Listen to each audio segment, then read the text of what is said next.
बिल्कुल आम आदमी पार्टी और केजरीवाल जी की जो पार्टी है वो झूठी और मक्कार पार्टी है।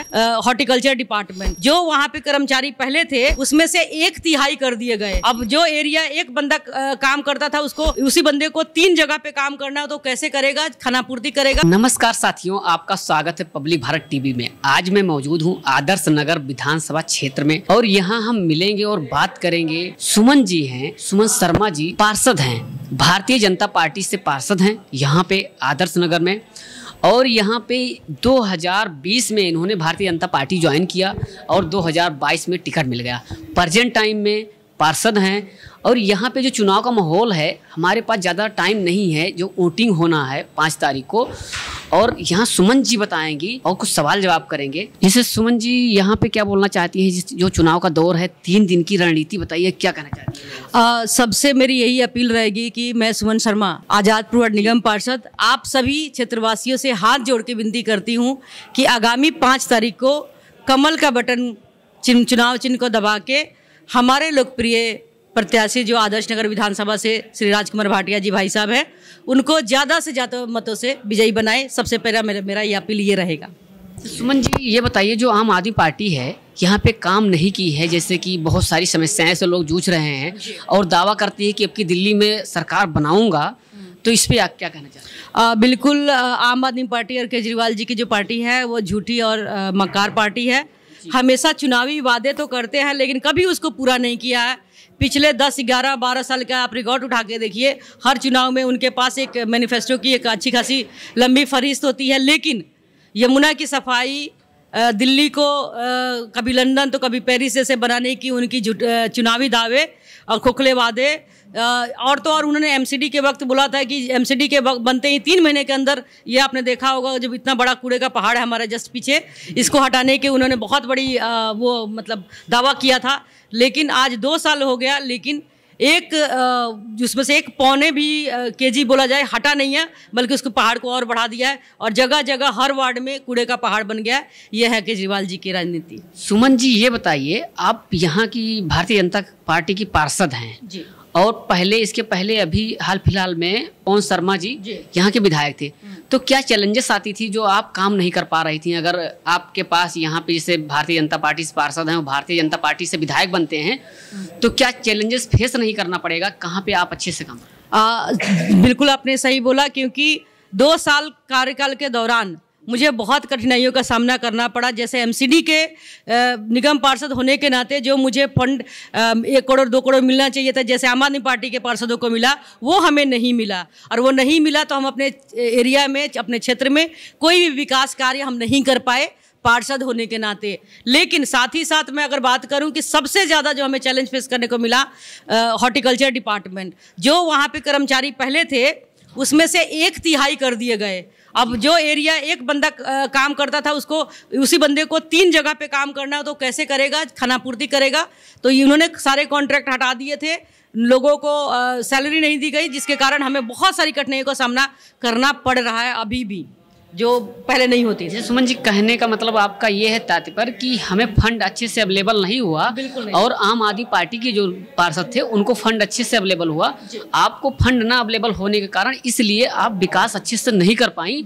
अगर अब भारतीय जनता पार्टी बनती है और अच्छे से फंड मिलता है तो आप अच्छे से क्षेत्र में विकास करें। बिल्कुल, जैसे आपने सही बोला कि अगर हमारा विधायक और हमारा पार्षद भारतीय जनता पार्टी का होता है तो जो एरिया आपने देखा होगा, जिस आज़ादपुर वार्ड से मैं आती हूँ, वहाँ पिछले 15-20 साल से मतलब एक डेवलपमेंट के नाम पे एक ईंट तक नहीं रखी गई है एरिया में। वो हमारे लिए बहुत बड़ा चैलेंज है।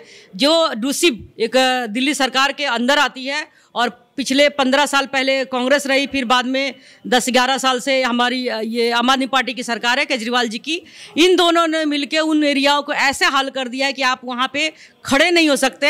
एक ईंट का काम नहीं करा है, नाली तो रिपेयर नहीं करा है, जिसके कारण बहुत ही गंदगी और बहुत ही मतलब एक ऐसी नरकीय ज़िंदगी वहाँ पे जीने के लिए मजबूर हो गए हमारी आम पब्लिक। उसके लिए मैं शर्मिंदा होती हूँ, लेकिन चाह के भी मैं कुछ नहीं कर पाती क्योंकि हमारा विधायक यहाँ नहीं है। हमें बहुत चैलेंजेस देखना पड़ रहा है। सुमन जी एक बहुत बड़ा सवाल है और लोगों के जहन में घूम रहा है, क्योंकि आप 2020 में आप बोल रही हैं हम भारतीय जनता पार्टी ज्वाइन की और 22 में टिकट मिल गया। यहाँ पे कई वर्षों से लोग संघर्ष करते हैं टिकट जल्दी मिलता नहीं है और आप 2 साल के उपरांत आपको टिकट मिला, तो आप इस पे क्या बोलना चाहती हैं? और कुछ बताइए जो दर्शक के पास जाए, जो कार्यकर्ता हैं भारतीय जनता पार्टी में अच्छे से जो योगदान दे रहे हैं वो सुनेंगे तो उनको थोड़ा बहुत उत्साह बढ़े। जी बिल्कुल सही बोला आपने। ऑफिशियली मैंने 2020 में बिल्कुल स्टार्टिंग पीरियड आपको मैं बता दूं कि ये 2020 में पुराना ये इसके पहले चुनाव हुआ था विधानसभा, उसी दौरान मैं जुड़ी थी। लेकिन 2013 से मैं मोदी जी के रीति और नीति को फॉलो करते आई हूँ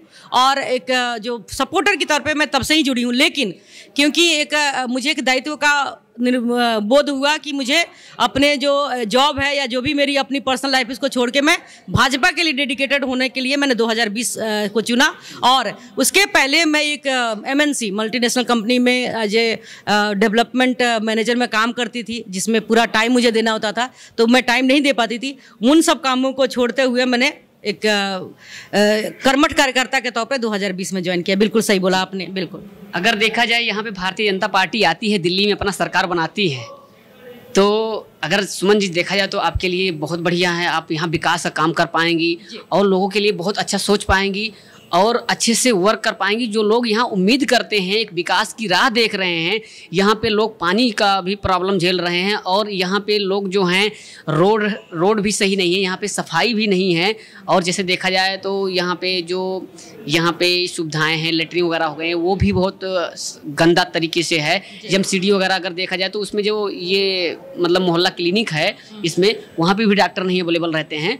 तो ये सब क्या मुक्त हो पाएगा भारतीय जनता पार्टी के आने के बाद में? बिल्कुल हो पाएगा। आप अगर मैं थोड़ा सा उदाहरण दूंगी, आप देखिए कि जब तक हमारे योगी जी उत्तर प्रदेश में भाजपा की सरकार नहीं आई थी, तब तक हमें लगता था कि क्या हम उत्तर प्रदेश को बदल सकते हैं। लेकिन आज आप देख सकते हैं कि जिस तरह महाकुंभ का आयोजन करके विश्व पटल पे अपनी एक जगह बनाई है हमारे उत्तर प्रदेश ने, क्योंकि वहाँ भाजपा की सरकार है और वो हर एक व्यक्ति का ख्याल रखते हैं। जहाँ तक मेरे वार्ड की बात है, आज़ादपुर वार्ड के जनता को एक होप है और एक कहीं ना कहीं उनको विश्वास था कि अगर मोदी जी की पार्टी को, जो सबसे नीचे पायदान पे बैठे हुए उन लोगों को अगर सपोर्ट करेंगे तो उनको अच्छे दिन आएंगे, उनको अपने जो भी रहन सहन है उसमें कुछ बदलाव नजर आएगा। लेकिन नहीं हो पाया। और एक सवाल जी आपसे और है, ये लोगों का सवाल है, जो आम जनता है उनका सवाल है। और वहाँ पे जो इस समय विधायक हैं और लोग हैं, इनके ऊपर सवाल उठता है कि हम विधायक के पास जाते हैं तो कहते हैं हमारा क्षेत्र नहीं है, पार्षद का क्षेत्र है, हमारा काम नहीं है। हम पार्षद के पास जाते हैं तो कहते हैं विधायक के उसमें संरक्षण में काम आता है, ये हमारे में नहीं है। तो इस पे आप क्या कहना चाहती हैं? कहीं ना कहीं जनता गुमराह तो नहीं हो रहे हैं? देखिए, आज के डेट में पार्षद तो मैं हूँ भारतीय जनता पार्टी की, लेकिन MCD भी आम आदमी पार्टी के पास है, आपको ज्ञात होगा। दिल्ली सरकार आम आदमी पार्टी के पास है। तो आज के डेट में MCD और दिल्ली सरकार दोनों आम आदमी पार्टी के पास है, तो वो अपनी जिम्मेदारियों से बच नहीं सकते। करने के लिए तो केंद्र सरकार से जो भी बजट आता है वो लेकिन दिल्ली सरकार के पास है, उसके बाद हमें निगम पार्षदों को दिया जाता है। लेकिन यहाँ पे भी अनदेखी की जाती है, क्योंकि हम भारतीय जनता पार्टी के निगम पार्षद हैं। वो अपने पार्षदों को तो अच्छी खासी बजट देते हैं, हमें नहीं देते हैं। साथ ही साथ जो झुग्गी झोपड़ी एरिया है वहाँ पे MCD का कोई काम नहीं होता है। वो दिल्ली सरकार के अंदर आने वाला डूसिप जो एक डिपार्टमेंट है उनका काम होता है। और मैं आपको दावे के साथ बोलती हूं कि आप जाके उन एरिया में देखिए, आपको देखने को मिलेगा कि पिछले 15-20 साल से वहाँ एक ईंट का काम नहीं हुआ है, एक छोटा सा रिपेयर नहीं हुआ, एक छोटा सा जो पाइपलाइन होता है जो दिल्ली जल बोर्ड के द्वारा होना चाहिए, जो आम आदमी पार्टी के सरकार के पास है दिल्ली सरकार, उसमें एक आप देखेंगे कि वहाँ पे नलें टूटी पड़ी हैं, वहाँ पे जो पाइपलाइन होनी चाहिए वो बिखरे पड़े हैं। वो काम हम जैसे तैसे करके थोड़ा बहुत करा पाते हैं, लेकिन क्योंकि ये सारे अधिकार क्षेत्र आम आदमी पार्टी के दिल्ली सरकार और MCD के अंदर आता है, वो हमें नहीं करने देते हैं। इसलिए हमारे लिए हमारा विधायक होना बहुत ज़रूरी है। जैसे कि मेरे दर्शक आप लोग देख पा रहे हैं, सुमन जी जो बताई बहुत सच्चाई सामने बताई। जैसे आप लोग कहते हैं एक जो आम नागरिक हैं कि पार्षद काम नहीं कर रही है, लेकिन हकीकत तो ये है कि फंड अवेलेबल नहीं होता है। और खुद बता रही हैं कि अगर पूर्ण बहुमत से भारतीय जनता पार्टी आती है तो हम अच्छे से काम कर पाएंगे, क्योंकि खुद टेंशन है यहाँ पे सुमन जी को कि अच्छे से हम विकास करें आप सबके लोग, आप सबके लिए, और एक अच्छा विकास हो। जिस चीज़ के राह पे चल रहे हो, जो उम्मीद कर रखे हो कि हमारे पास पानी साफ नहीं आता, गंदगी बहुत ज़्यादा है यहाँ पे, और उसके बाद में एक अच्छे वहाँ पे मोहल्ला क्लिनिक में डॉक्टर भी अच्छे नहीं मौजूद होते हैं, स्वास्थ्य व्यवस्था जैसे शिक्षा व्यवस्था हो गया, और हर क्षेत्र में अच्छे से काम करेंगी। इन्हें कहने का मतलब ये है, और आने वाले समय में अगर भारतीय जनता पार्टी बनती है तो एक अच्छा वर्क कर पाएंगी, और आप सब जो राह देख रहे हैं विकास का राह, वो आप सबका सफल होगा। जय हिंद, जय भारत।